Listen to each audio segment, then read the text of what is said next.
bad.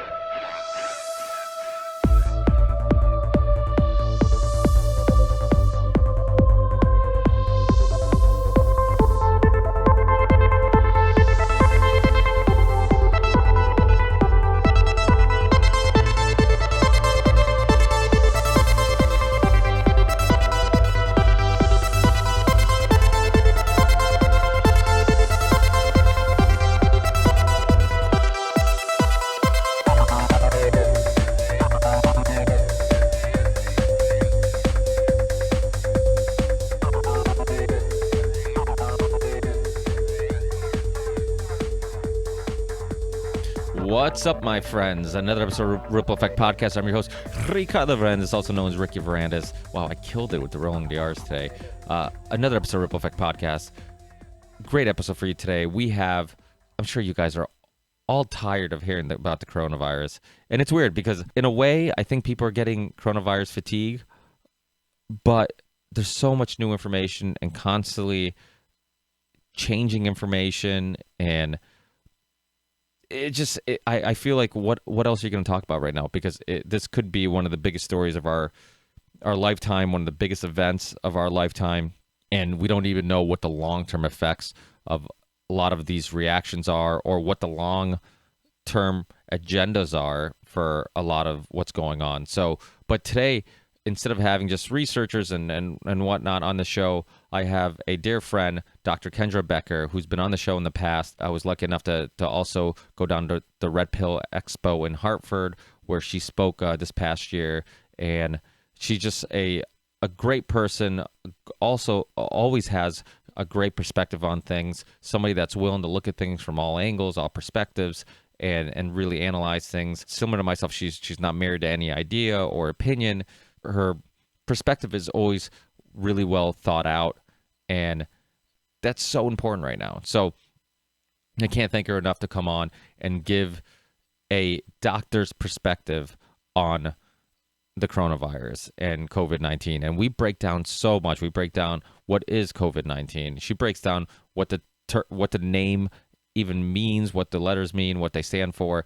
She breaks down her personal experiences with dealing with a bad flu season, working at a hospital, so many different things, and goes into some of the research she's done on it, and how early she was in doing research on it and her perspective on it. You know, we talk about comparisons between the flu and H1N1 and the coronavirus. So all these things, what you can do to help your immune system if you do get sick. So we really go deep into it and talk about a lot of really interesting and different things. So hopefully you guys really appreciate hearing a conversation from a doctor's perspective and you get something from it, because I'm hoping that this reassures people that maybe things aren't as bad as they seem in regards to how dangerous this is to their families and loved ones. And like I said on the podcast, we're constantly being force-fed poor information and fuzzy numbers and numbers that are speculation and graphs that are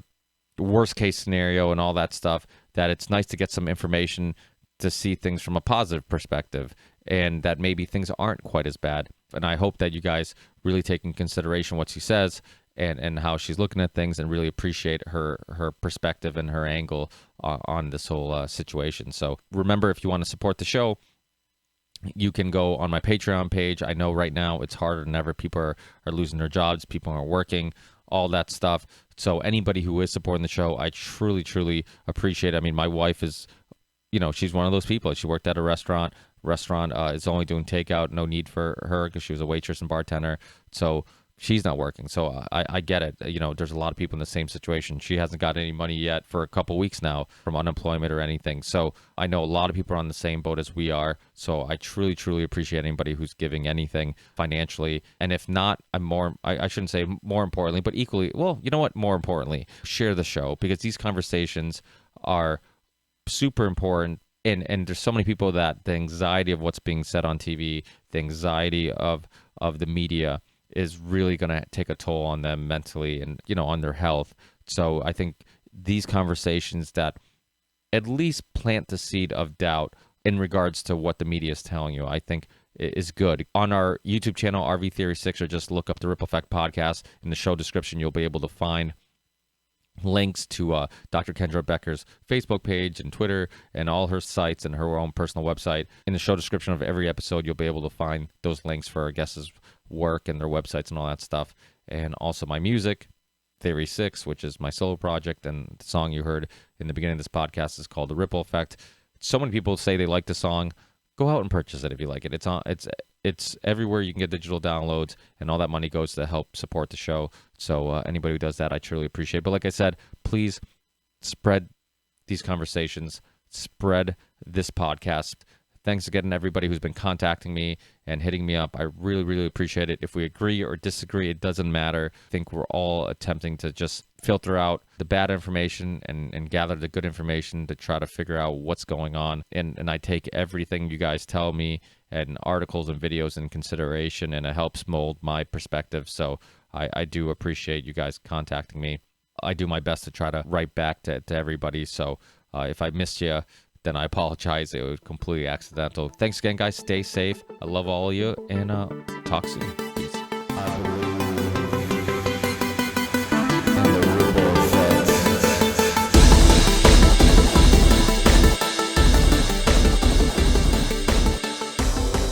Good morning. Good morning. How are you? I'm good. How are you? Good. Just constantly getting in debates with people on social media. But besides that, I'm great. It's amazing how people have picked teams so quickly and just decided that this is where I stand on this issue. And the more I look into stuff, the more I realize there's like so little we still understand and know. But there's some stuff we definitely know, and that's the media right from the beginning. That's what made me skeptical, is the media right from the beginning. How quickly they pushed this and how quickly they only focused on the negative stuff. They only focused on the negative information. It was like obvious that they were trying to push fear and hysteria, and they would only focus on, because I mean, I was just kind of, curious myself. I remember just watching the news and I'm like, how come nobody's sharing the average age? How many of these people have other issues? What's like some of the other information that could be relevant or even just positive, just like, okay, how about some stuff that could reassure people that maybe it's not quite as bad as they're making out to be? Like when you're only showing cases, like, yeah, I mean, if we reported on every new flu case, those numbers would be ridiculous too. You would spend all day just reporting on somebody in Washington State got the flu, somebody in, it's like, but before what about, I mean, why aren't we focusing on the opioid epidemic? Why aren't we focusing on suicides? I mean, I'm in the same boat you are. Back in January, me and a bunch of my geek doctor friends got together and sequenced the virus. We had been following the world news. We had seen that there was a little bit of an epidemic in China. It was a new sequence for us. So we, kind of for kicks, we didn't get paid for it. It was our hobby. We sequenced the virus. We saw the HIV insertion points.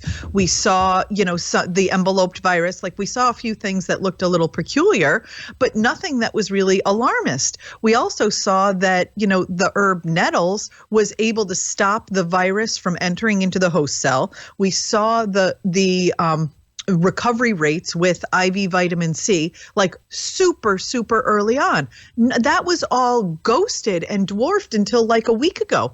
So, like you, I'm completely unfiltered. So I'm on Twitter, tweeting the president, tweeting the vice president. I was like, where's your studies on vitamin C? Like, why are we running around chasing a magical vaccine? Why are we throwing HIV drugs at these patients, which we saw over in China initially, that's what was causing the cardiovascular collapse in the young people?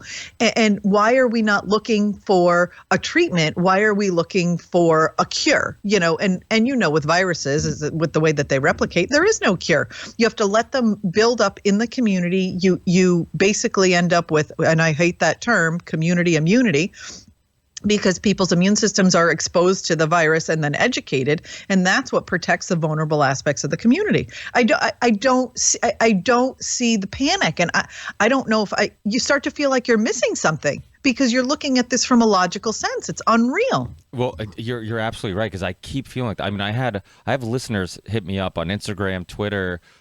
People just direct message me constantly, and like I've never been on my phone more than I've been now because like people are just like constantly messaging me, and I don't want to ignore people. I mean, I like to connect with my listeners, even if I disagree with them. And I've had some that hit me up and say, like, you're absolutely right. I love your last show. I don't know. I have, people from the UK that are like, I don't know anybody who's sick. I know people from Italy who've hit me up. They're like, I don't know anybody who's sick. I don't know anybody who's died from this. Where are these numbers coming from? And I know James Corbett's done, he did a video, it seems old because it was like a couple weeks ago, about the China numbers and how they couldn't keep up with the testing, so they decided to do CT scans and figure it out that way. And then there's all this debate about which countries are how they're counting people, like if they're dying from something else, but they have the virus, are they counting it as the virus, or as a death in the column of the virus or not? So there's like all this debate. So all these numbers, and I know people keep saying, well, the flu, we have treatment, we have a vaccine and all this stuff. And I'm like, and I keep making the same argument, like, yeah, and we do have a treatment. So if you believe the treatments work for the flu and the numbers still surpass this, then either one, the treatment doesn't work, or two, we're overreacting. But you're right. I'm having so many people fight me on this that I keep feeling like, am I just looking at this incorrectly? Am I missing something? Did I jump the gun by deciding that, like, okay, because I like to believe I'm not married to any ideas, and I'm open to, being wrong and taking in information. I mean, I just had Russ Baker from Who, What, Why. Me and him kind of disagree on this a little bit. He thinks that maybe the U.S. is handling it. They handled it slow, and maybe this is kind of a bigger deal. Robbie Martins from Media Roots kind of has the same thing where he kind of is more afraid of this than I am. And everybody keeps saying, well, how about the old people?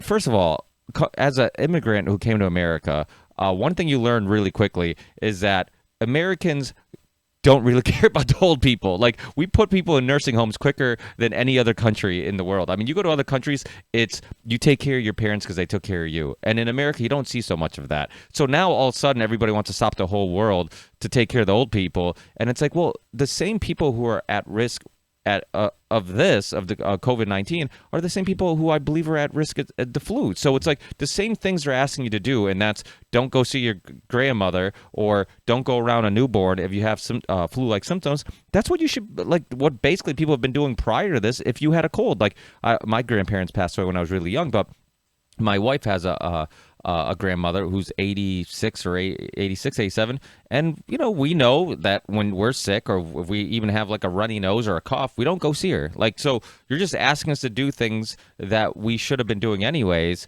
So, I mean, what's your take on the numbers? People who are saying, well, look at these numbers, look at the death rate, look at all this stuff. I mean, can you take these numbers in consideration, or do you think that there's not enough info yet?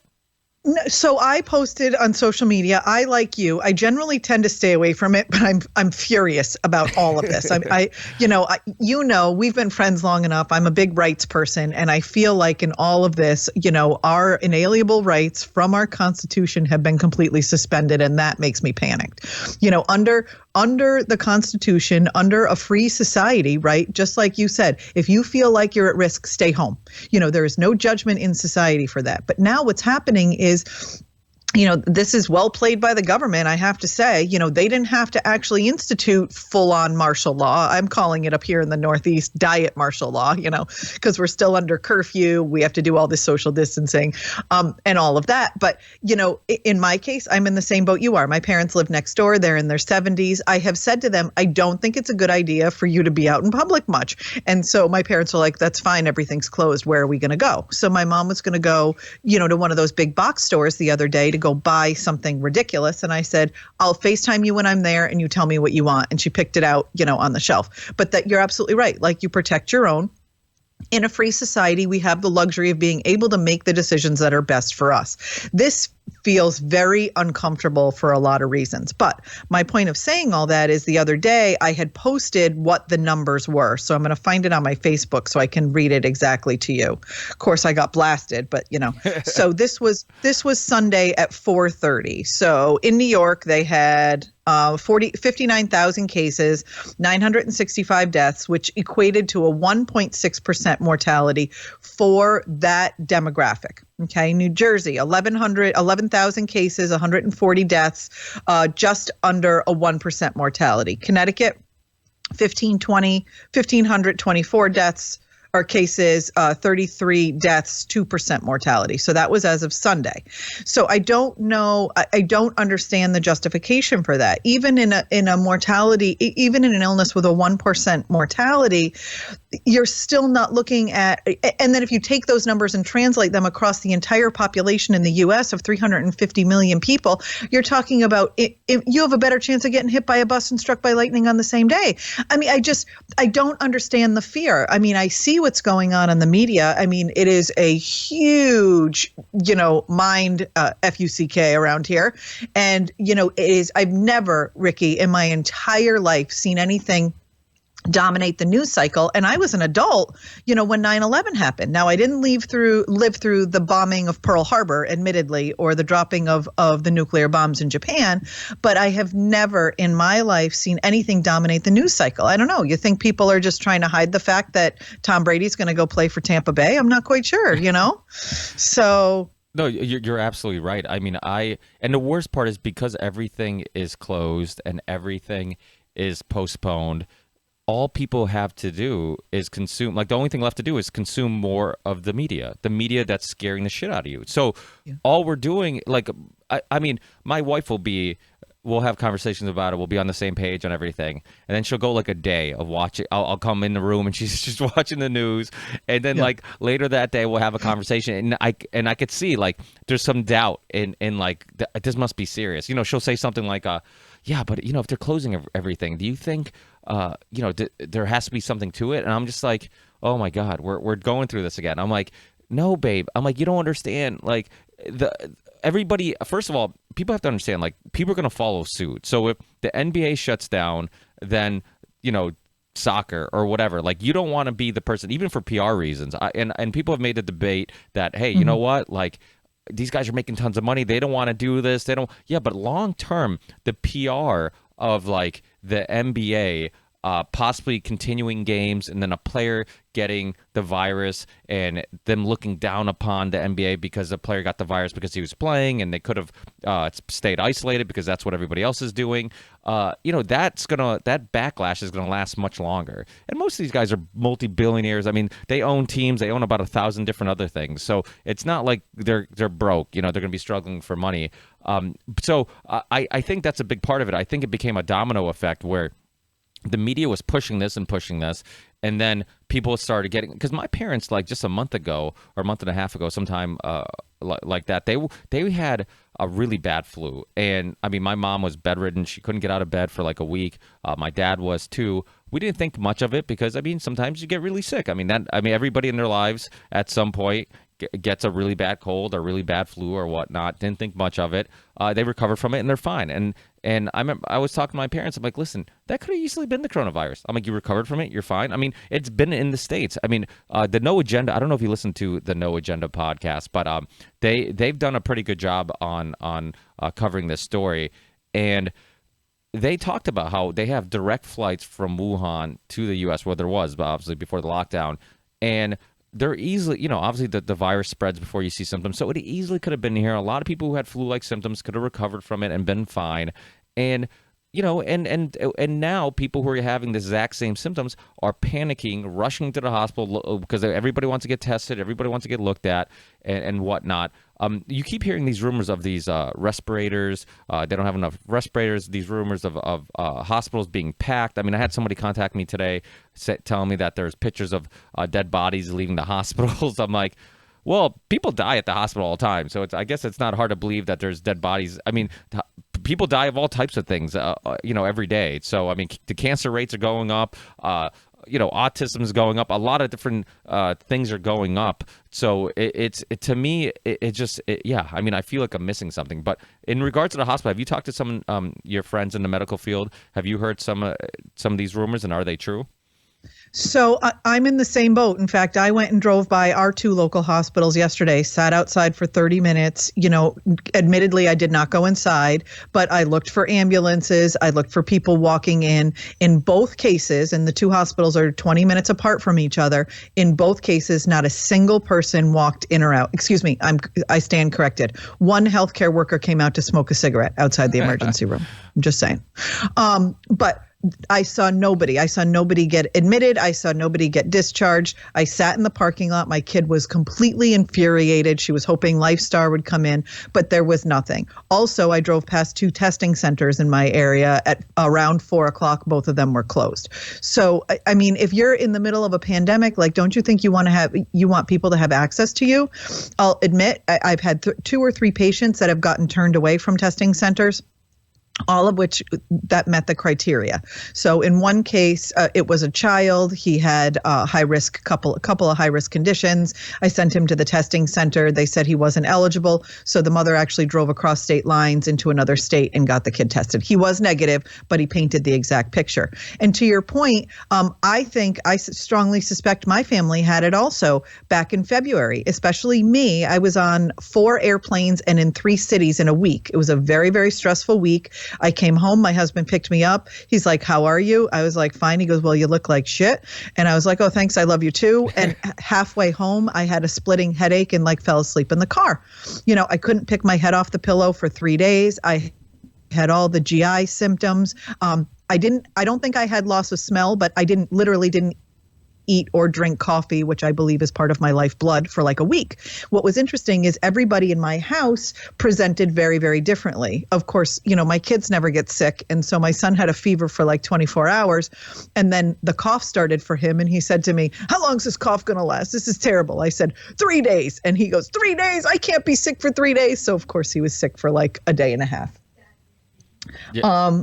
And then my husband had a little weird sinus thing. So we couldn't get tested. It was back in February. It was before all of this. And, you know, it would make perfect sense for us as healthcare providers to get these kinds of illnesses, right? Because they're novel illnesses. And so being novel means our human immune systems have not seen them. So the last time I had a flu, Ricky, was 20 years ago. So I said to my husband, I was like, I had a good run. I made it 20 years. He only made it 10. My husband and my daughter had H1N1 in 2009. But, you know, that's kind of, you know, potentially what could have happened. And I agree with you. We all recovered.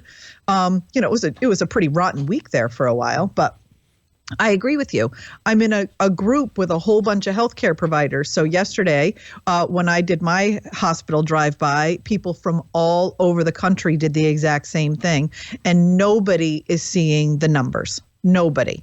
So, I mean, it's hard. Like, it's hard to think that we're being deceived, but I don't know how else to justify it when we have live video of everybody from all over the country driving around looking to see if, you know, largely because as healthcare providers, you feel like your hands are tied and you want to help. So we're really looking to see if there's areas for us to be able to help people, you know? Yeah, no, well, that's the thing. It's like people... It's like it wasn't that long ago we were lied about weapons of mass destruction to go into a war that killed a lot of people. And I mean, there's a lot of people outside of the deaths. Just think about how many lives were changed for the worse in regards to limbs lost, PTSD. So you look at the negative impact on all the people because of that. And yet they just kind of look at it like, oops, my bad. Yeah, I guess we messed up. And so it's like we've been lied to over and over again. To me, like, the government's guilty until proven innocent. Like, when you've been lied to that many times, you got to prove to me that this isn't for some political reason. You're not using this because you want to, you know, collapse the economy on Trump's watch. And, you know, I'm not, I mean, I always say I'm a political atheist. I don't, you know, if somebody does something great, I don't care what side they're on. If they do something that I think is wrong or bad, then I'll call them out on it. I don't care. And the fact that you know, CNN, the media, is using this as a political weapon to bash Trump. I mean, first of all, I don't wish this upon any, you know, president, because it doesn't matter who's in office.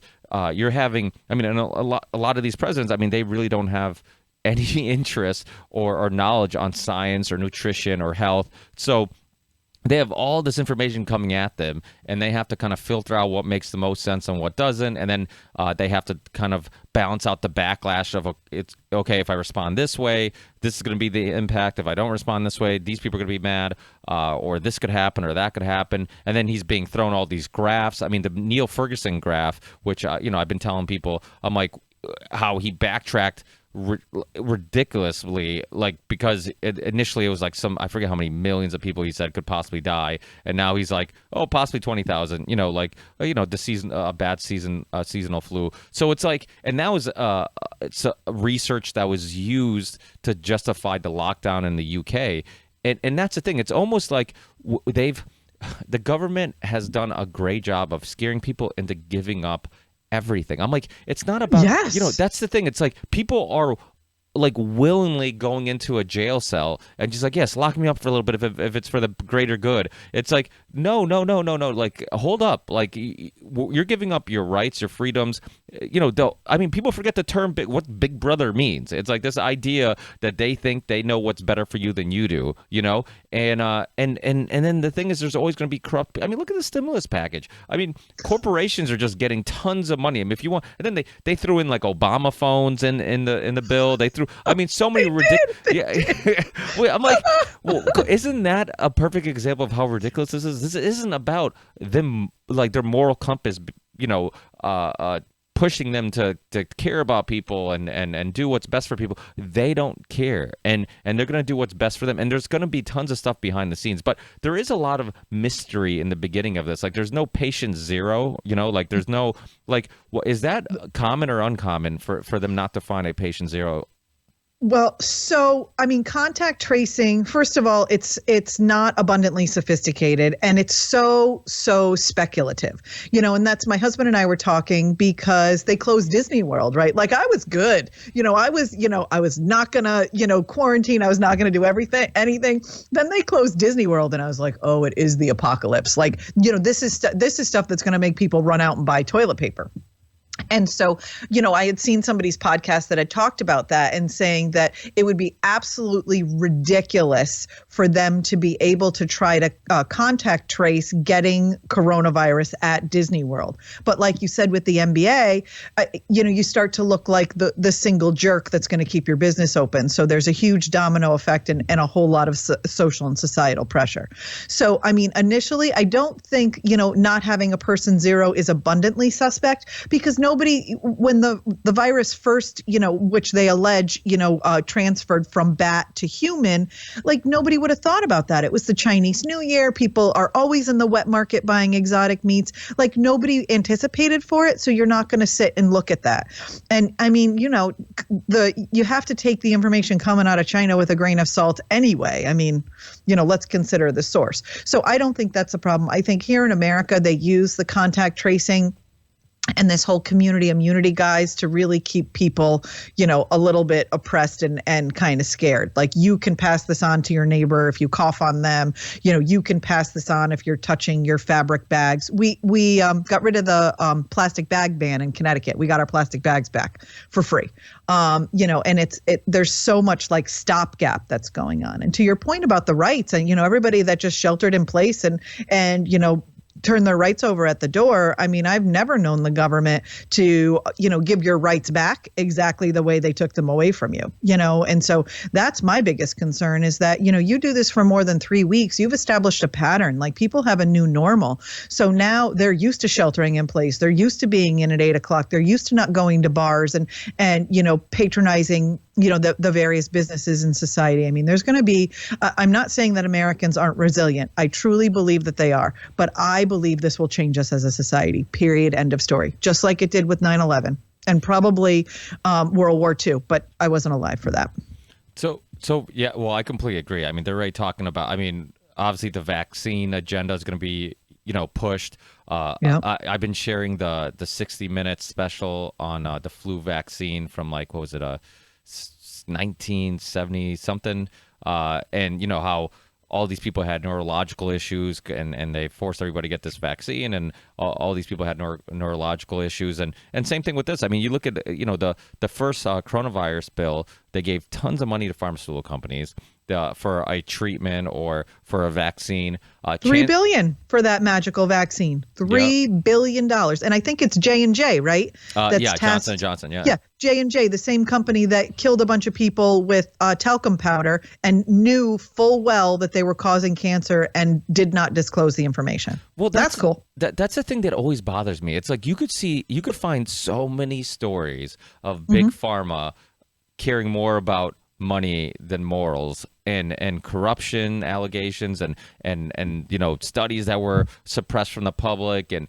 chemicals that they knew that were bad for you and all this stuff. But then it's like, you know what they do is they gather all the moral people that work for the company, and they say, hey, you're going to work on our vaccine division. It's like, it's ridiculous. It's like, those are, like you said, it's the same people, it's the same corporation, and the same philosophy that tells them to look past maybe some adverse reaction to something, are the same people who are going to be like, you know what, we're going to make tons of money off this vaccine. I don't care that we don't really have a safety study. We don't really have any real studies to prove that, we should be giving it out to everybody.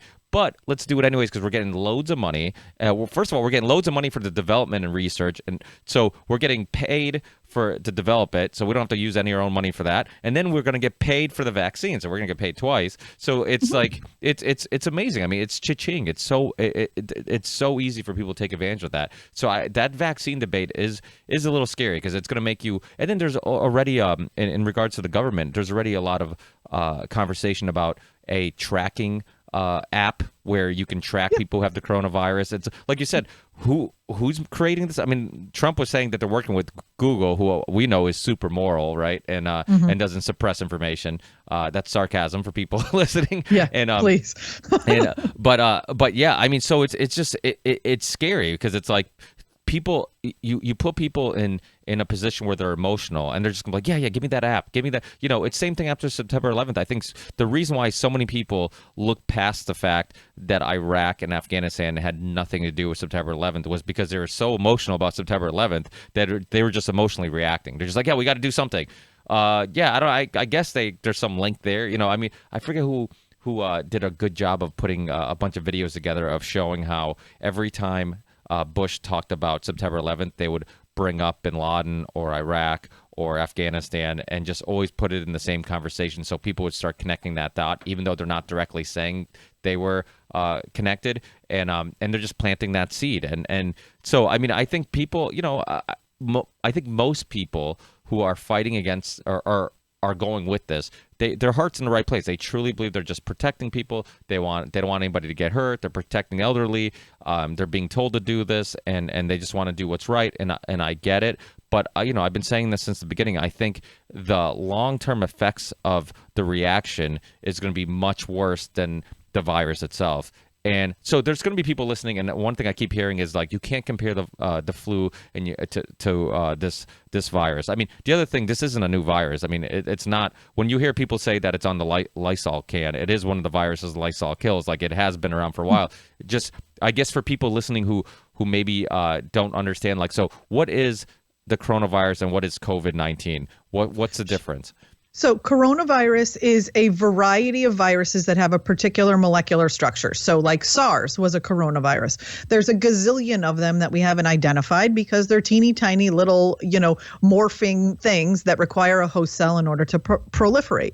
This particular virus, like I said, me and my geek friends and a bunch of other, PhDs and people with a whole lot more money than I do also sequenced it. So this is what we call a novel. So it's called a novel coronavirus. So that's why they call it, the name across the news waves and stuff is COVID-19. CO for corona, VI for virus, D for December, and 19 for 2019. That's how it was identified. They probably, any of these other lethal viruses, they probably could identify in sequences as well and give it a name. But that's how this one was named. I'm guessing, there have been a gazillion other coronaviruses that just didn't, kind of make the rank thus far. So the reason that, in my opinion, that I think there's so much panic around this virus is because it is what we call a novel virus. It has a structure and it has insertion points that the human body hasn't seen. So if the human body hasn't seen it, it's novel. It's new to your immune system. So your immune system has to make immunity to it. The thing is and what people are forgetting or are too stressed to remember is when you have a new virus like this, you're going to get all the things, right? You're going to get people who get exposed to the virus who make antibodies without a single symptom. You're going to get people who get exposed to the virus that make antibodies because they have mild symptoms. You're going to get people who make antibodies because they have severe symptoms. And you're going to get people whose immune systems don't recognize it at all, that have no relationship with it one way or the other. They don't make antibodies. They don't get sick from it, the whole 9 yards. So it's not like we're seeing so much more susceptibility among our population. We just don't know what the trajectory is because it's a brand new virus that our immune system is not primed to. And that's the biggest concern. And that's where I think they're trying to base the panic, is that nobody's sure how the virus is going to roll out across the population. But what we have seen, as the virus has kind of moved west, is that susceptible populations are older. They are people with 2 to 3 comorbid conditions, diabetes, hypertension, have come up regularly across the globe. What we are also seeing is children, for the most part, if they are getting infected, are getting very, very mild symptoms. Also, young, healthy people without comorbid conditions that don't smoke or vape are also, tolerating the virus pretty well. So the problem here in America is what is it? The average 50-year-old takes 10 pharmaceutical medications, all of which are made in China. That's a conversation for another day too. But everybody's got an autoimmune disease. I mean, so we have, in some regards, a vulnerable population.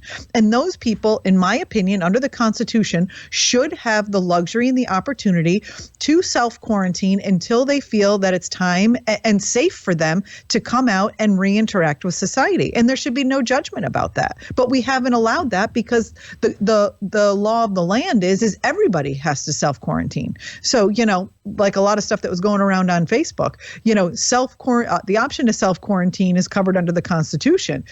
Making healthy people self-quarantine is tyranny. So, I mean, we have to kind of be mindful of that. Now, people, that's the thing too, is that it's hard to know what to believe, because there was that story. One of the first ones I saw was that 21-year-old Spanish soccer coach who died of the coronavirus. That's what people were saying. And then you read the article and you find out they had aggressive leukemia. So I'm like, how insincere, how messed up is that headline to not put any of that information on there? Because people know that nobody reads the article. People just read the headline. When they're sharing stuff, more than likely they're sharing the headline. They're not really sharing the article because they didn't read the article. So you're sharing this, and people were coming up to me and they're like, oh, it does kill young people. There's this 21-year-old soccer coach, and so I look into it. I'm reading the article, like 2 paragraphs in, aggressive leukemia. I'm like, how is that not a factor? How can you ignore that? And and even if it does kill some young people, like, it doesn't mean that it's killing them at a rate where we should shut down the world. That's the thing that I'm not understanding, because it's like, well, the flu kills young people. We know that. It kills babies. It kills toddlers. It kills, really young people. And so Dr. Birx on the task force, the coronavirus task force for the president, she said, like, the European, and she's getting all the information, they're analyzing or whatever. She said on a press conference, and I'm curious if anybody actually watches these press conferences. I feel like they just watch the talking heads' opinions on what these press conferences are about or what they say, which obviously they're taking just snippets and they're spinning it any way that they want to for any agenda they might have. But, she said in one of the press conferences, 99% of, and she said this on national TV, 99% of the deaths in Europe were elderly people or people above the age of 50 and 2 or more pre-existing conditions. I'm like, why isn't that headlines? Why isn't that all over the news, giving people some reassurance that, like, hey, if I'm under 50, chances are I'm pretty good. Like, I'm not, if I'm healthy. But like you said, another thing that I think is so important is that before this hysteria, if we were just talking about the average American's health, okay, they're all on tons of meds, which compromises everything, your whole body, your immune system, everything. We're obese. The average American diet is has no nutrition. It's fast food, it's snacks, it's chips, it's whatever it may be. So if you're talking about, your body's ability to fight this, if you do get it, like, yeah, just like any virus, like, we're probably more susceptible to die from it or struggle with it because we have so many unhealthy people. The same way that in Italy, it's the oldest country in the world. So, yeah, their population probably going to struggle with it a little more. But so I've been having a lot of people saying that it spreads more than flu, it kills at a higher rate than the flu. Is that true? And even if it is true, is it at a rate that we should be concerned about? I haven't seen that. I've only in my opinion and my experience, I've only seen confabulated statistics. Like the ones that I read off to you was 1%, but that's 1% of the people that get sick. It's not 1% of the total population. I believe, and correct me if I'm wrong, or maybe one of your viewers will, that when they do calculations for heart disease and for cancer and for flu and for pneumonia and all that, it's done across the entire population, not across the people who have contracted that illness. And so that, I think we have to look at, we have to compare apples to apples.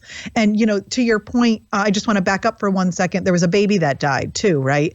And the same thing, media manipulation, baby dies from corona, baby didn't die from corona, baby died from a bowel obstruction. Oh, because I did hear that story. Yeah. So same thing. People read the headlines. People don't read the article. And so, sure enough, I wake up that morning and I got 6 people that are DMing me the same story. I was like, yes, we know it was a bowel obstruction. We know it's not corona, because it was odd to me to know what I know about the trajectory of the virus, to see somebody that young, unless of course they were in really poor health. And, to your point, and nobody likes comparing corona to H1N1, but I can tell you I have personal experience with that. My son was 5 weeks old. My then 3-year-old daughter and my husband got H1N1. Wow. And it was before any magical vaccine was even available. Not that we would have gone that way. And I had a 5-week-old baby in my house. I was beside myself. My son and I never got sick. My daughter was really sick. And my husband had a fever for several days and actually had a little bit of atelectasis in one of his lungs. So, and that to me was far more scary, because we knew H1N1 was taking out kids and was taking out young, healthy people, to the point that, I believe in terrain theory as opposed to germ theory, meaning that, I believe that our bodies, have the full power to be healthy or sick based on what we do to it. And so in that case, we had a 5-week-old baby. We had 2 kids in the bed, that I was nursing. I mean, it wasn't certainly a stress-free situation. So it doesn't surprise me that my husband got sick, but he got very, very sick. And he was, young and healthy at the time, and didn't have any comorbid conditions that would have, risked him for anything like that. So those are the things that I look at that really kind of give me the hope and the confidence to look at the fact that I don't know, or I'm not seeing, or I can't do the math right. I'm not sure that I'm not seeing the lethality that the media is promoting. And if I'm wrong, like you said, I am always open to new information. I am always open to learning and correcting what I've done wrong. But I'm just not seeing what we're seeing. I'm seeing 1% lethality, maybe up to 2% in some higher risk populations of people that contract this virus, which still is a very small number globally. And so you're saying, because some people have told me that in places like China or maybe one of the European countries that the death rate is like 10% or 5%, but that's probably what they're projecting. I mean, these graphs are, I've seen so many people just dissect these graphs and like, you could easily input information just slightly different to get the outcome you want. And a lot of this stuff is like, it's projecting years in advance, maybe if we didn't do anything, or maybe, if it keeps spreading at this rate. But even like the flu, I mean, there's a flu season, so it doesn't spread the same speed all year, right? So is that kind of similar? Because I know there's also a study, I don't know if you ran into this, but a study with some scientists in regards to how it seems to spread faster or more in places that were drier air and colder, around 40, 50 degrees. And, it kind of makes sense, because I know like humidity helps with your respiratory system, and obviously some vitamin D. The sun helps with your immune system in your body. So and I know you said that it was like, you could see it kind of spreading west. Do you think there's some correlation between that too? So we have 4 seasons: winter, spring, summer, and fall. Flu is not a season. There are flu viruses that are around all year, but there is increased susceptibility in the winter months, right? We have less sunlight. Particularly in the Northeast, we have less access to healthy, fresh vegetables. We have higher exposure to sugar and stress and things like that. So there's a ton of mitigating factors that can increase the risk of somebody being susceptible to a flu. And again, remember, I'm a terrain theorist. virus. So if you're under stressed and you have seasonal affective disorder, your immune system's going to take a hit during, a period of time where, we don't have accessibility to the things that nourish us. So yes. So as far as, and I kind of forgot your question, but as far as the flu, I think that there are susceptibility aspects to it. And I remember reading one year when we had a particularly terrible flu season, and somebody said, you got to keep your vitamin D level above 55, and the weather has to be above 55 degrees for 3 days in order to kill whatever strain of flu it was that year. So I think the same thing is going on with corona. I think there, we know that it boils at 132 degrees, but it's kind of difficult for us to heat the earth to 130 degrees. There's a few people I think that can help with that, but that's a story for another day. And I think really what you have to look at is how this virus reacts in certain situations and see if that maybe will help us with susceptibility. But I do think getting out in nature and walking and exercising and moving your body is far more helpful in this situation than staying shuttled up at home, watching the news, eating all of your Corona snacks. I mean, I worry about those people, Well, that's the thing. It's like there's not a whole lot of conversation about. It's like we're just it's like there's a serial killer on the loose, and it's like everybody stay at home, and but it's like we're doing so many things that a month or longer of staying at home, not exercise. I had to get my workout in. I've had to brush off all the dust off my parents, the weights at my parents' house when I lived there. And I've been going there in the morning and working out. And my gym, God bless them, they were they fought till the very end to try to stay open, and they were taking names and counting everybody and making and doing what they can. But eventually they lost that battle. But so many people that were going to the gym every day, like I was, were like, I need this for my sanity. Like I need this to keep my body healthy. Like if I do get sick, I'm going to be in more danger when I'm sitting around all day eating like crap because I'm bored and doing nothing and staying inside and not getting my heart rate up and not sweating. Your immune system is very much like your muscles. Like you need to work it out from time to time to keep it strong. And if you don't work it out at all, I think that's probably why people who don't get sick for a long period of time, when they do get sick, sometimes it hits them hard, right? Because your immune system hasn't been worked out. Yep, like you, I like can your admit story. to that. Yeah. Now, you're the H1N1. Some people have made some comparisons to that, and you have personal experience with it. Was it a similar type of threat? Was it how many? Do you remember how many people it killed, or how was there some similarities? So no, I think it killed like 500,000 people worldwide. And it was really scary. And I remember, there was none of this. We all still went to work. Like I said, I had a 5-week-old baby. I went back to work when he was a week old because I took him with me. I was taking him to work. People were coming in, getting diagnosed. It was really, people were really, really sick. And like I said, it took out young people. It took out young, healthy people. And those were the people I was seeing in my practice. And I think it's a completely different animal. People now, live and die by the social distancing. So admittedly, the patients that I've seen in my practice have, called me on the phone, and we've made a decision together to, whether or not, they need to, go and get a test or shelter in place or whatever. So this, in my opinion, is a completely different animal.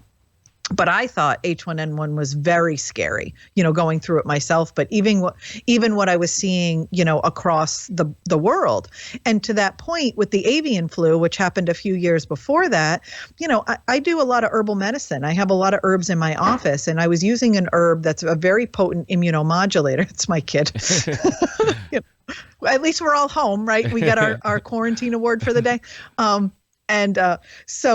There's a very potent immunomodulator called Isatis. And for any of you that are familiar, it's a beautiful herb. It's very, very helpful to the immune system. It tastes like chocolate when you steep it in like a tea.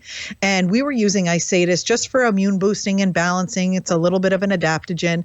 And during the avian flu, the Chinese were it was an inexpensive herb. You could pick it up for like $1.25 an ounce.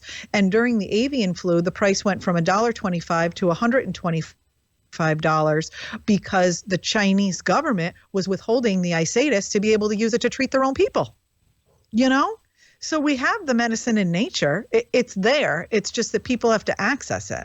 Is that something people should be focusing more on? Is just, because I take cat's claw, I take, tons of multivitamins and just things for my immune system, things for my joints, all types of stuff. And is that something that people should be maybe paying attention to, like while they're home, if they are going to be quarantined, like, hey, get your body strong, get your immune system strong, give it the nutrition it needs. So, and then God forbid, if you do get sick, you're at least prepared for it. Oh, absolutely. And, really it comes down, I'm a food is medicine girl. So, I mean, you and I, we swap recipes all the time. But I mean, I'm a huge advocate of getting what you need from your diet. And anything that you can't get or access from your diet, you certainly could supplement with additional supplements. But our immune systems are innately strong unless we've done something to wreck them. You know what I mean? So, like stress, lack of sleep, junky food, pharmaceutical drugs, all of those things can have a huge bearing on your immune system. But in general, as humans, we are abundantly vital and resilient beings, and nobody should be afraid of their incapabilities of their immune system. And I think that's something that we've forgotten. This whole thing, the way that it rolled out, and this is what I think is going to cause the biggest change in the human race, is we have kind of been conditioned to fear each other. You know what I mean? You can get me sick. You better stay 6 feet away. I can't hug you. I can't shake your hand. I can't ride in the car with you. I can't even look at you in the grocery store. I think that's the saddest part. We've already become so decentralized from our community. And like you said, we don't even take care of our old people. We toss them in homes, from our family units, that now we're at this place where we can't even, smile at a stranger that's walking by us. I think it's heartbreaking. I know it is causing this, some of my wife's family is, she's been lying to them about like, oh, have you been leaving the house? She's like, no, we haven't been going anywhere. And I'm just like, babe, just freaking tell them. I'm like, you're not doing anything that's shameful. I'm like, you disagree on what's going on. They're afraid. I get it, because all they're doing is sitting home watching the news. But, I've been pretty open with like, hey, I still have some friends come over the house. I mean, anybody who wants to swing by can swing by. I mean, we need social interaction. Like people, and the people that I've been getting together with, like today, we live not too far from each other. I live right outside of Springfield, Mass, and you're over the border in Connecticut. But, yeah. So today's going to be a decent a day. It's going to be, the sun's going to be out this afternoon. Absolutely, I'm going to the park with the kids. I'm going to kick a soccer ball around. I'm going to be, but what's funny? It's like there's this one park in town where it's kind of, if you go to it, nobody really sees your car from the street or whatever. And last week, I think it was Thursday, it was like a super nice day. And I went there. I was there for a while with the family, and little by little, more people start showing up, and more people start showing up, and more people start showing up. And I text a bunch of friends. I'm like, hey, I'm going to be at the park with the kids if you want to swing by, play some basketball or play some soccer. And I had some people like, yo, you're crazy, and I'm like, for what, And then, but little by little, I started seeing people show up, and I was talking to some friends who did show up, who feel the same way I feel, and they're like, you keep getting these nice days. Like people are going to start they're going to start looking around and be like, I don't know anybody who's dying from this. I don't know anybody who's sick. I'm fine. Like it's beautiful out. Like I'm going freaking stir crazy. I'm getting out of the house. And I think it's going to be like, we're only a couple weeks in and they're already talking about the end of April. Who knows if they're going to extend it by then. Like people are going to start, if there's not dead bodies all over the place, and there's not, relatives of yours that are sick and in the hospital, then people are going to be like, you know what? I think I've been fucking lied to, and I'm getting the hell out of the house. And I think people are already starting to you're starting to see some of that. You're starting to see people, have some doubts. I mean, Trump during the press conference was talking about, because there's all these stuff like, oh, the hospitals, they don't have enough respirators, and all these people are dying. And Trump's like, he talked about how one of the biggest respirator companies in the world was talking about how one of his clients went from 20,000 needed in the hospital, a hospital that's always busy. So obviously that seems to do the job. And now they're asking for like 300,000. And he's like, well, how is that even possible? And, when he said this, I'm like, you know what? He's kind of right. Like that makes zero sense. Like, why do you need so many respirators? And so I wonder how much of this is being used for political reasons to one, it's scaring the public because it sounds like the hospitals are packed and we can't keep up with the demand. But it's also being used to make the president or this administration look like they're not doing their job. But in that process, you're scaring the shit out of people. I'm getting people all the time. Like the most common thing I keep hearing is, well, but the hospitals, the stress on the hospitals. And I'm just like, have any of you guys been to a hospital? Because I'm getting people who are saying hospitals are packed, but none of these people have been to a hospital. Like I don't understand. Like, are they that packed? Are they, the face masks? I get it because everybody's panicking, so everybody wants, a bunch of them.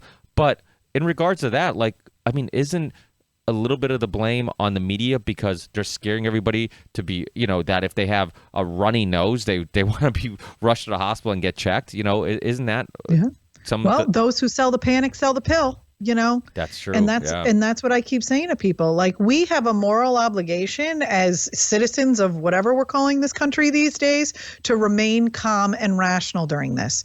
And that's what I think. And whatever that means to you is whatever that means to you. If it means shelter in place, if it means spread the truth, we have a responsibility to be rational. And that's one thing I don't think the media has done for us. But nobody's held the media accountable. They're as bad as the pharmaceutical companies. Here, the FDA, for years turned a blind eye, tossed all the pharmaceutical manufacturing over to China. There's no regulation of that stuff, so let's just have them make all the drugs. So instead of saying, oh, we have a problem with manufacturing, they changed the regulation saying a brand name drug and a generic drug can vary up to 40%. And saying, instead of saying, no, if you're manufacturing generic drugs, it has to be equivalent within 2% of what you're manufacturing off of the brand name. That was killing people. So instead of actually fixing the problem, what they do is they just make another law about it, excusing the behavior. It's the same thing with the news. How many times have you seen fake news, false stories, false narrative go up? It's viral. Yeah, sure. 3-4 weeks later, you get an apology that's, a teeny tiny little tweet that goes out at 2 a.m. or, goes in the paper as a retraction on, page 16 next to, some sort of want ad. I mean, you don't get, these sex, blood, and money always sells. And so if that's on the front of the paper, people are going to read that first. It's going to get ingrained into their memory, into their thought process and their paradigm. And then maybe at some point they'll look for the retraction, or maybe they won't, and it'll get posted and they'll miss it. And that's the problem. There's no accountability. Yeah, and the news is absolutely. I mean, any alternative perspective is being suppressed. I talked about this with Russ Baker on 2 episodes ago when he was on. He was talking about how, like, the traffic to his website of whowhatwhy.org, nonprofit organization. I've known Russ for a long time. Super honest guy. He's just kind of a truth seeker, like much of us. And how much of his traffic has been just going down drastically because anytime you search for anything online, you're being force-fed the mainstream narrative. It's always articles that are pushing the mainstream narrative. I remember before I started this podcast, which has been, 6 years since I started this podcast, but prior to that, when I really got into, when I was researching stuff and kind of learning about the world around me, it was really easy to find alternative perspectives. I'm like, you know what? Before I have a established opinion or come up with an established opinion, let me look at everything from all angles. And it was really easy to be like, okay, let me look at this person's opinion. Let's look at this person's research. Let's look at, and then figure out what makes the most sense. And now, if you try to research stuff, I mean, you're force-fed the mainstream narrative. It's always, MSNBC, CNN, all these articles, and just their, whatever they say truth is, that's what the truth is, and there is no other perspective, and I think that's a huge issue, and you're seeing people, and now you have people like yourself and I know many other people online who, if they say anything against the grain, they immediately get this onslaught of people getting upset with them. And I shared an article on Facebook not too long ago. It was from CNBC, and it was from February 3rd, and it was an article saying that the flu has already killed 10,000 people across the U.S. While people are, while they're basically saying while they're afraid of the coronavirus, it seems like the flu is really the bigger threat. And now you don't see any articles like that. You don't see articles talking about like, okay, these are the current flu numbers, these are the coronavirus numbers. And it's always just like coronavirus killed one more person, one more fatality, one more case, hospitals being packed, all this stuff. And it's like, well, where's the, let's put things in perspective. Like, I had a buddy of mine, because I was looking for him, and it was hard for me to find the current death numbers of the seasonal flu and the coronavirus, like up to date. And he ended up sending me one from, I believe, what was the source? The source from worldmeters.info. And it had from January 1st to March 25th, they had death numbers by coronavirus, 21,000. And then seasonal flu, 113,000. So it's like, and I don't know if those are correct or not, but those are. I can tell you with the flu numbers, they're confabulated, but they're doing the same thing with coronavirus. Exactly. So during flu season, anybody that dies in a hospital with a respiratory or cardiovascular arrest gets on their death certificate, it says flu. And so they're doing the same thing as with coronavirus.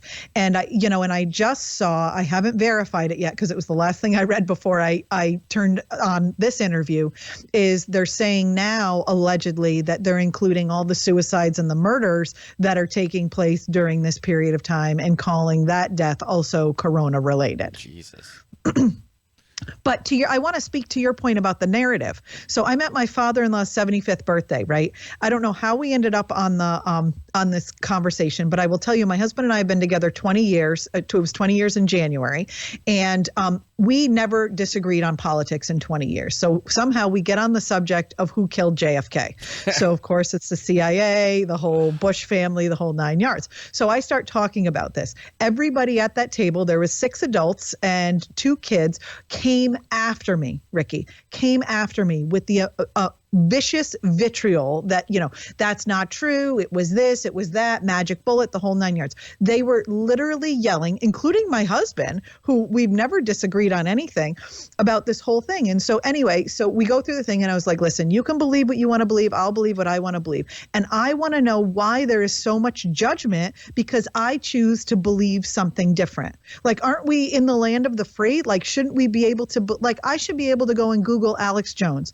I should be able to go and look up the fact that he thinks Sandy Hook is a farce. And I want to educate myself on that. And that should be my right as an American who lives in this country that's supposed to be the land of the free. Whether that opinion differs with you or the mainstream or whatever, it should be my right to be able to educate myself on something that I want to learn more about.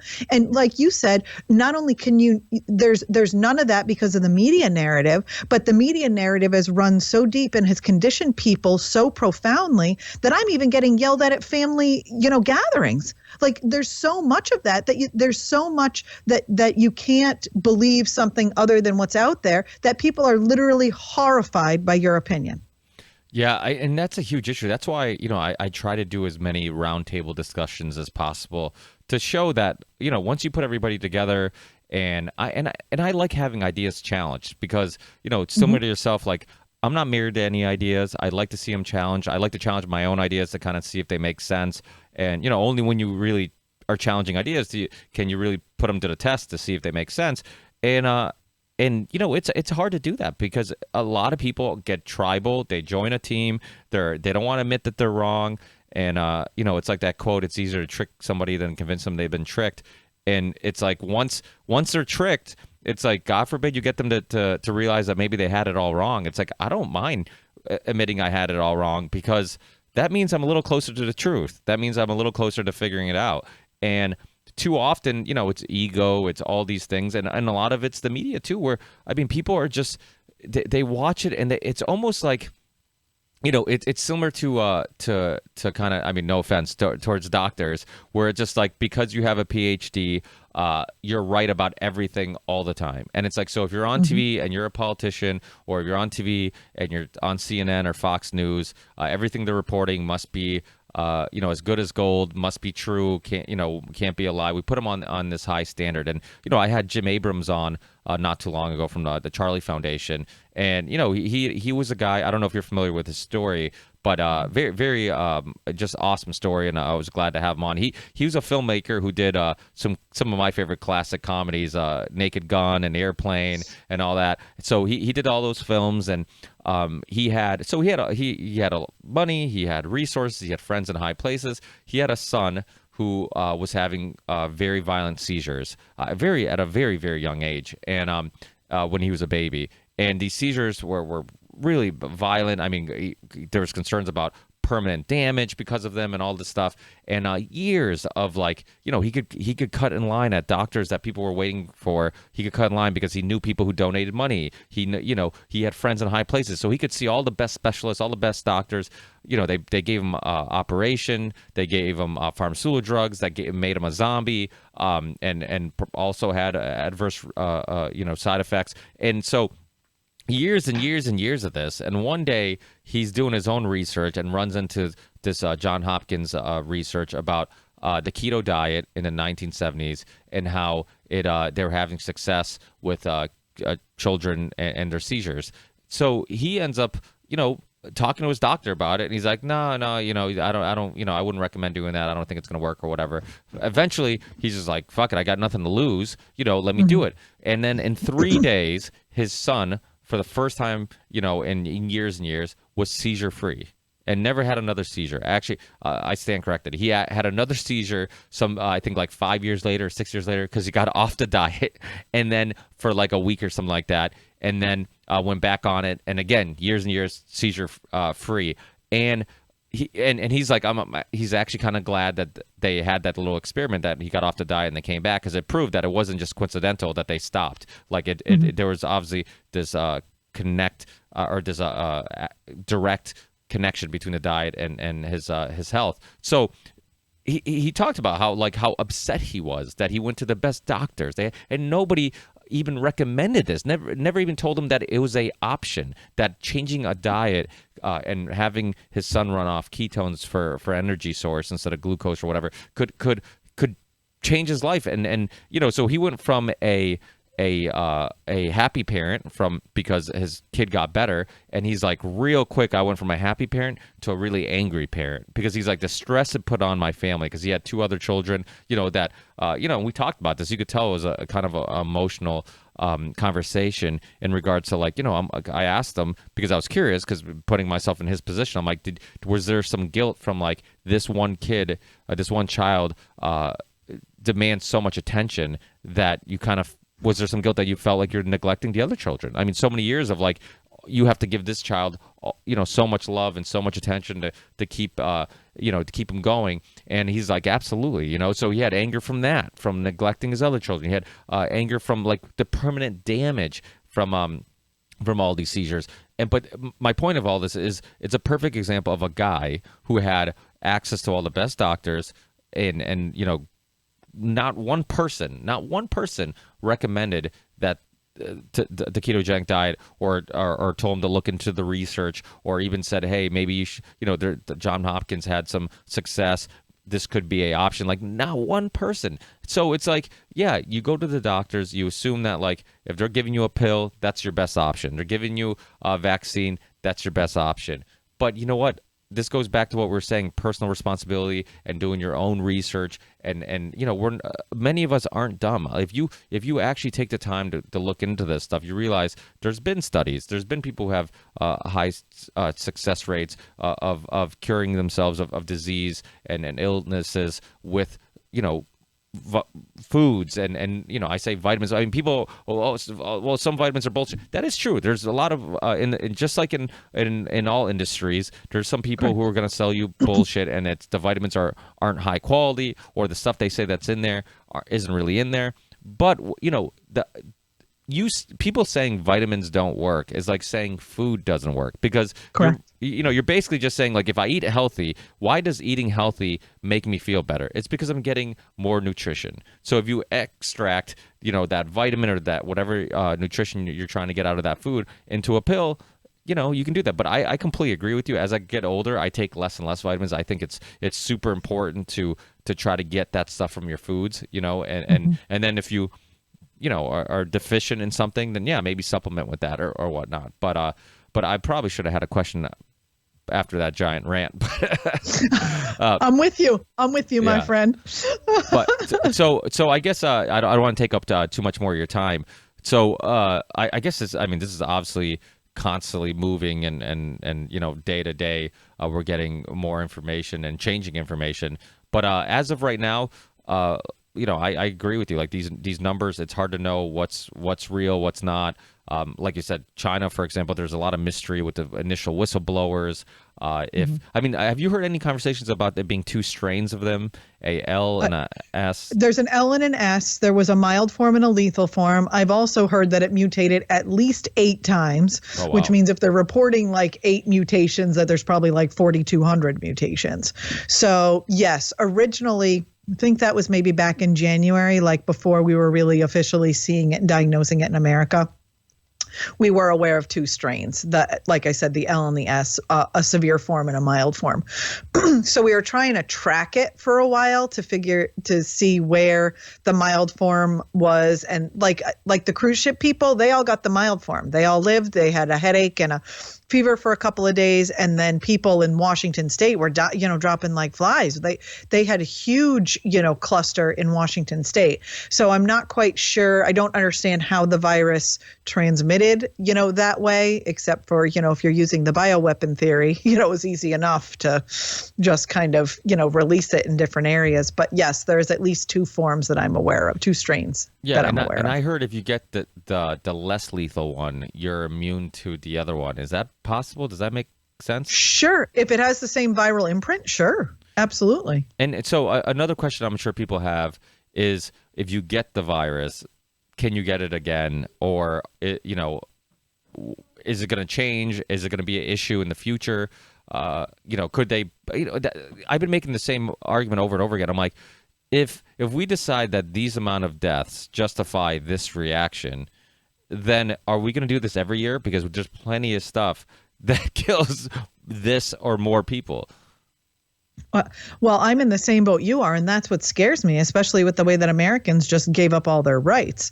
But so the jury is still out on immunity, largely because the virus is so new and it takes 3 weeks to develop the immunity. So we can't even if there was a test to develop, you'd have to wait 3 weeks from the time that the patient was originally infected to see if there was immunoglobulins that were produced.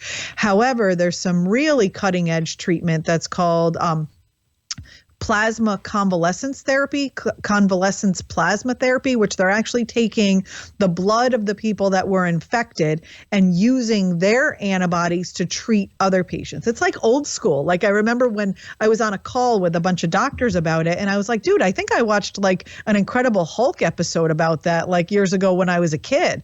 Like this has been around for a really long time. And it was, and I think they used it in that movie Virus that came out in the 80s too, where they took the blood and the antibodies of people. So if that's the case, I would make the case for the fact that I do think that there probably is some level of immunity.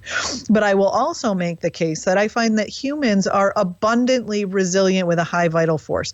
And I don't know why we don't trust our immune system to either garner immunity or to be primed enough to be able to fight this virus. Do you know what I mean? Like we can't forget that part. And part of, I think, this media frenzy is to really separate, just like we did with mothers and babies, separate the fact that, we can, as humans and as high vital beings, can trust our immune system to do what it needs to do.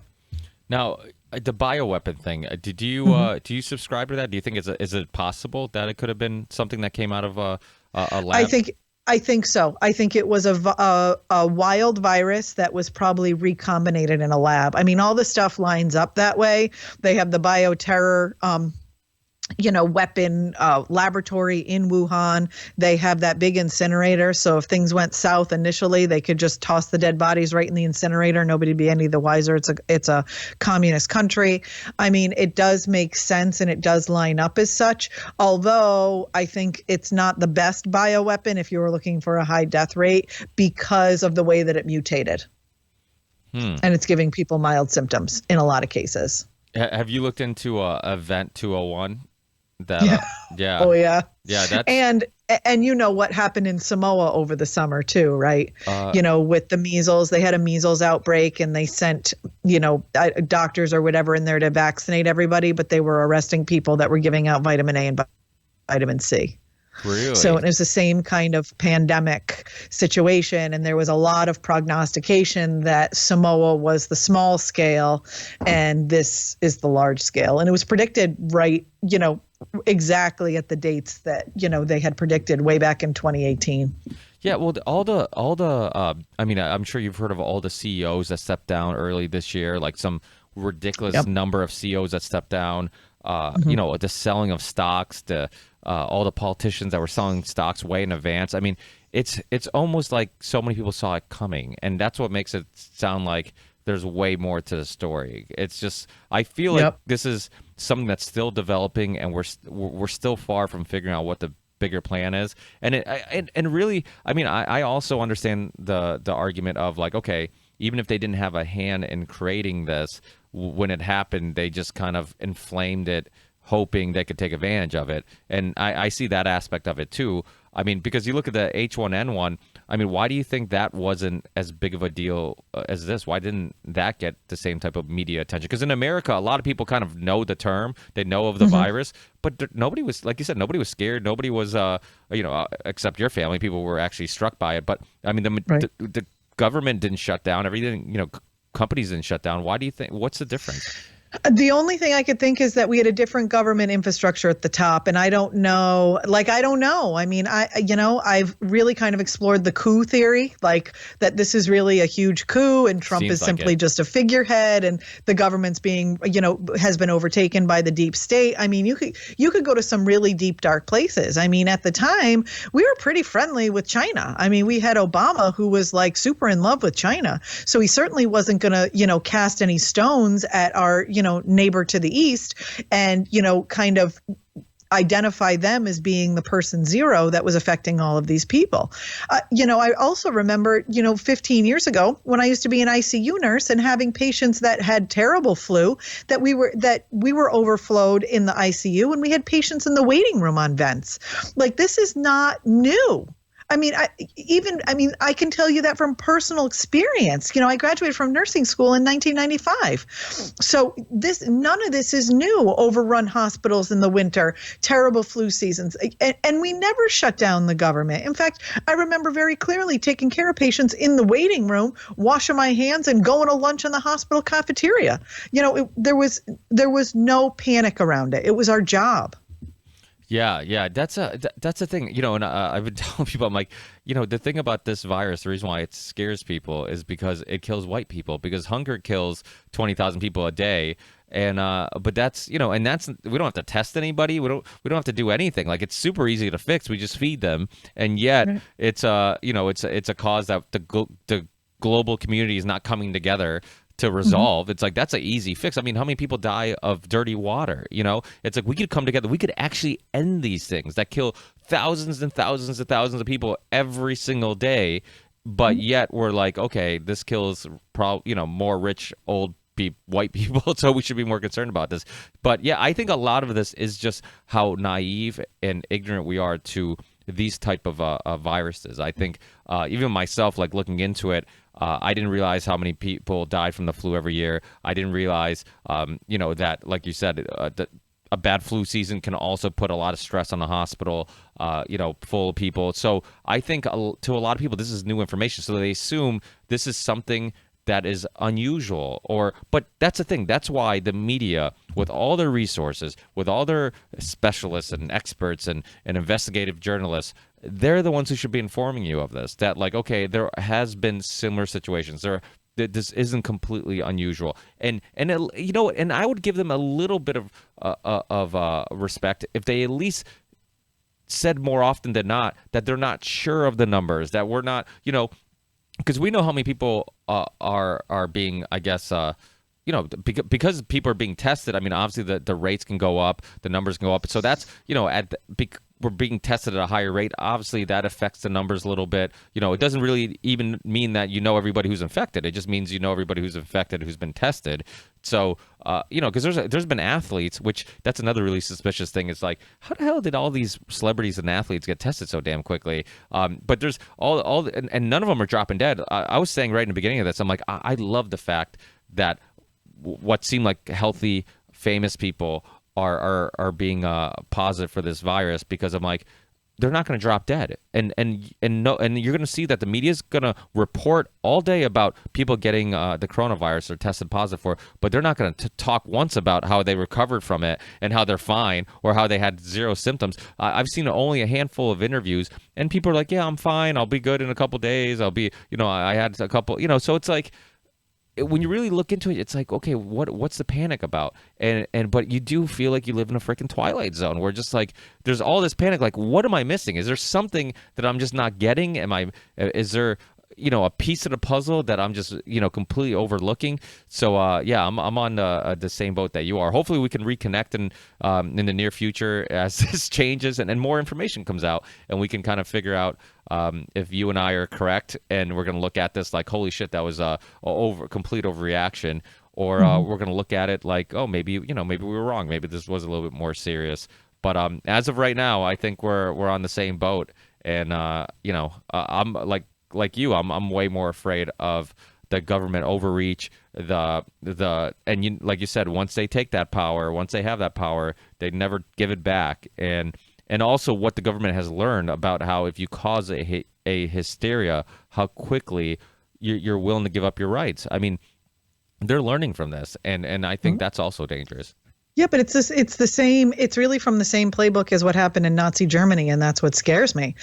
People were poor, they were hungry. Not that they're poor and hungry here. It's a different kind of starvation that's going on here in America, starvation for the truth, in my opinion. But the government offered them something that nobody else did, and it's the same thing here. So here, if you keep yourself safe, nobody will die. It is your responsibility to make sure nobody dies. To me, it's the same, and that's what scares me, and then they start taking away people's, the rights are gone, the guns are next. And I mean, to me, it's just a very, very slippery slope. We could have absolutely helped people stay healthy and stay safe without locking down the country. Yeah, my opinion. And I think they're already talking about domestic rates going up, calls because of domestics. I mean, a lot of people who didn't realize they didn't like their significant other because they were at work, and then the other one's at work and they don't spend any time together are probably like, wow, we butt heads way more than I thought. But I think just the anxiety of it is causing some of that too. I think, I was kind of joking about that, but I think the anxiety is a big part of it, why people are butting heads and why people are freaking out, because all the unknowns, it's like, you don't know how long this is going to last. All they're doing is force feeding you this many deaths, this many deaths, this many deaths. And then and then people are, like you said, the social thing is scary too. It's like you're hearing people like scream out like, stay at home, don't, how dare, like looking down upon anybody who is leaving the house, or just saying, hey, you know what, I don't think this is that big of a deal. And I think social distancing is the wrong term anyways, because it's like you shouldn't be distancing socially. I mean, you should really be connecting with people as much as you can. And you're seeing that. Like, people are getting together on Zoom and on Skype and talking, and people who have podcasts are doing more podcasts than ever. And I think a lot of it is just to stay sane, or people working out together, going for runs together. Because I think that the mental aspect of this is going to only get harder, and you might see crime go up. You might see, and what I'm hoping is that people start getting upset, that people are going to start looking around and they're going to be like, you know what, where's the dead bodies? Where's the infected people? Where is all this hysteria that they, all this bad stuff that was supposed to happen? Why aren't the numbers this, 2 million like they said it was going to be? And then people start hopefully doubting what they've been told and really getting upset about this. But for the time being, I am very surprised how quickly and how willing everybody is to just go along with all this. And to me, that's scary. Yep. I'm in this exact same boat, and that's the part that scares me the most. Enveloped viruses, that I can handle. Yeah. People giving up their rights and making you kind of feel like you're the odd man out, that makes me really concerned. Yeah, absolutely. Well, thank you so much. I really appreciate your time. Hopefully we reconnect in the near future and see where this goes. Like I said, I think we're both on the same boat, and but this is a moving target, and I think we're both willing, as more information comes out, to maybe reevaluate some of our thoughts. But without a doubt, I'm with you. I haven't seen any evidence that's really going to change my opinion right now. But I also do think that there's probably more to the picture than meets the eye, and I think we're really going to see what people's agendas are, hopefully in the near future, as we figure out what's really going on. Yep. I hope you're right. I hope the good guys win. I really do. Well, I think, the thing is, I've had a lot of people on the show that to talk about this. But then I remember I'm like, you know what? Let me contact Dr. Kendra Becker, because I'm like, you know what? She's a doctor. Where people are gonna respect her opinion. She's gonna come at it from a perspective that I can't come at it with personal experience and actually being able to analyze the research in a way that I can't.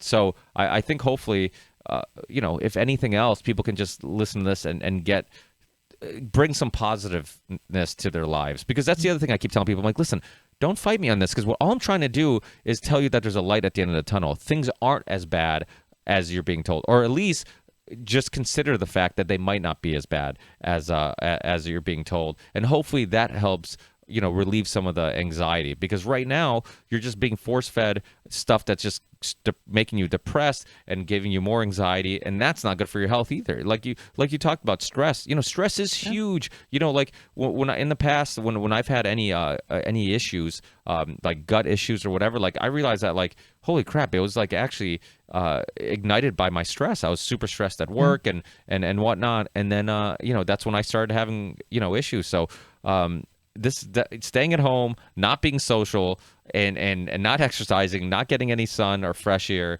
and being stressed by the news is all a recipe for your body to not be able to fight even the common flu. So I think people definitely need to take that all in consideration. But again, thanks again. It's supposed to be a nice afternoon, so hopefully both of us get some sun and some vitamin D today. For sure. I'm heading out there now. My husband and my son are outside making a fire in our fire pit. Oh, awesome. Yeah. Well, hey, take care, and we'll keep in touch. Thanks for your time. I really appreciate it. Anytime. It's my pleasure. Thank you. Take care. Believe in the ripple effect.